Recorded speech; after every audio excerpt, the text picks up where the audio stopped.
حضرت عمر ایک مرتبہ مسجد میں داخل ہوئے، مسجد نبی میں، تو دیکھا کہ کچھ لوگ 8 10 12 جو ہے وہ ایک جو ہے حافظ کے پیچھے کھڑے ہوئے اور قرآن سن رہے ہیں، کچھ دوسرے کونے میں کھڑے ہیں، کچھ کہیں اور کھڑے ہیں، مختلف جماعتیں ہو رہی ہیں۔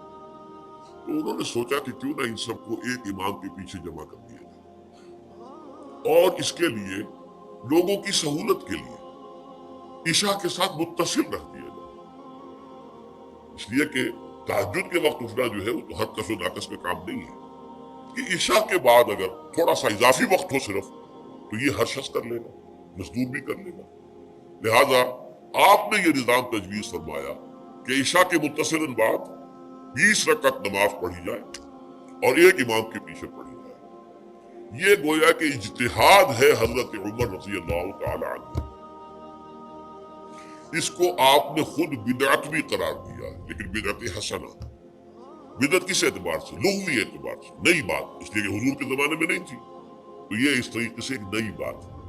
لیکن یہ بات کیونکہ بہت اچھی ہے، بہت عمدہ ہے، آپ جب یہ نظام چل پڑا تو ایک دن مسجد میں آئے، دیکھا کہ بڑی بڑی مسجد ہے، صحابہ کھڑے ہیں اور ایک امام کے پیچھے قرآن سن رہے ہیں۔ آپ نے فرمایا نعم البدعۃ ھذہ، یہ جو ہم نے نئی بات شروع کی ہے یہ بہت اچھی ہے، بہت عمدہ ہے۔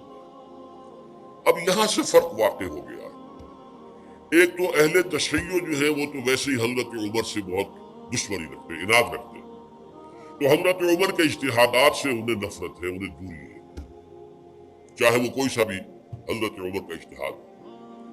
ہمارے ہاں اہل حدیث حضرات بھی در حقیقت حضرت عمر یا کسی اور خلیفہ راشد کے فعل کو وہ سمجھتے ہیں کہ یہ ایگزیکٹو آرڈرز ہیں، یہ ہمیشہ کے لیے نہیں۔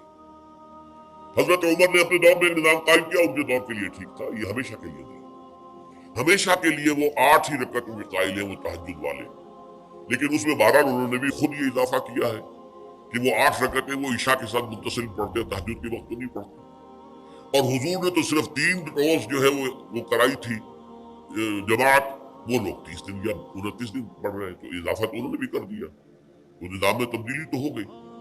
لیکن اہل سنت جو کہلاتے ہیں، ہمارے جو 4 جو ہیں، جو ہمارے مسلک ہیں، حنفی، مالکی، شافعی، حنبلی، ان کا اتفاق ہے اس پر حضرت عمر کا، کیونکہ ان کے سامنے اصول یہ ہے کہ حضور نے فرمایا علیکم بسنتی وسنت الخلفاء الراشدین المہدیین، تم پر لازم ہے کہ میری سنت کو پکڑو مضبوطی کے ساتھ، اور میرے خلفاء راشدین مہدیین جو ہیں ان کی سنت کو پکڑو۔ اس اصول سے یہ چاروں فقہ جو ہیں حضرت عمر کے اجتہادات جو ہیں ان کو بھی پابندی سمجھتے ہیں کہ تمام عمر کے لیے، قیامت تک کے لیے امت مسلمہ پر ان کی پیروی لازم ہے، لہذا اس میں اجماع ہے۔ اور یہاں تک کہ یہ سب سے آخری جو اس میں مسلک پیدا ہوا ہے زمانی اعتبار سے، سب سے پہلے مسلک جو ہے حنفی پیدا ہوا، پھر مالکی پیدا ہوا، پھر شافعی پیدا ہوا، اور پھر حنبلی آخری ہے۔ اور امام احمد ابن حنبل بہت بڑے محدث بھی ہیں، مسند احمد ابن حنبل جو ہے وہ بہت بڑی کتاب ہے، بہت اہم کتاب ہے، جامع کتاب ہے، تو ان کے ہاں بھی 20 رکعتیں ہیں۔ چنانچہ حرمین شریفین میں، سعودی عرب میں، مکہ اور مدینہ منورہ میں جو نماز تراویح ہوتی ہے اس کی 20 رکعتیں ہیں، لیکن اہل حدیث حضرات جو ہے وہ اس 8 کے اوپر اکتفا کرتے ہیں۔ بہرحال یہ ایک اختلاف ہے جو میں نے اس کو پس منظر بیان کر دیا، لیکن اس 20 رکعت نماز سے ادا کرنے سے، جو کہ زیادہ سے زیادہ 50 منٹ یا 1 گھنٹہ لگتا ہے، اس سے وہ قیام اللیل کا حق ادا نہیں ہوتا۔ قیام اللیل کا تو کچھ اور ہی تقاضا ہے۔ قیام کسے کہتے ہیں؟ یہ سورہ مزمل سے واضح ہوتا ہے، یا ایھا المزمل قم اللیل الا قلیلا نصفہ او انقص منہ قلیلا او زد علیہ ورتل القرآن ترتیلا۔ آدھی رات یا آدھی رات سے کچھ کم، یعنی تہائی رات، یا آدھی رات سے کچھ زائد، 2 تہائی رات، یہ ہے قیام اللیل۔ چنانچہ سورہ مزمل ہی کی آخری آیت جو دوسرا رکوع مشتمل ہے جس پر، اس میں صاف کہہ دیا گیا ان ربک یعلم انک تقوم ادنی من ثلثی اللیل ونصفہ وثلثہ وطائفۃ من الذین معک۔ اے اللہ کے نبی، اللہ خوب واقف ہے کہ آپ بھی اور آپ کے ساتھ ایک جماعت بھی رات کو کھڑی رہتی ہے، 2 تہائی رات یا آدھی رات یا 1 تہائی رات۔